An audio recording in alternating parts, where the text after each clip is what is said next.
ময়মনসিংহ থেকে রাজধানীসহ সকল রুটের বাস চলাচল আবার শুরু হয়েছে। গতকাল রাতে জেলা প্রশাসক মুফিদুল আলম ও পুলিশ সুপার কাজী আক্তারুল আলমের সঙ্গে পরিবহন শ্রমিক ও মালিকদের আলোচনার পর এই সিদ্ধান্ত নেওয়া হয়।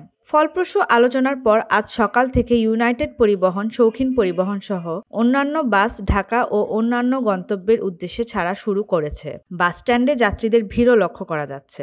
উল্লেখ্য, গত শুক্রবার পরিবহন শ্রমিক ও রাজনৈতিক নেতাদের মধ্যে সংঘর্ষের পর ময়মনসিংহ থেকে ঢাকা ও বিভিন্ন রুটের দূরপাল্লার বাস চলাচল বন্ধ ছিল। আজ থেকে সব অবরোধ প্রত্যাহার করা হয়েছে এবং বাস যাত্রীরা নিরাপদে গন্তব্য পৌঁছাচ্ছেন।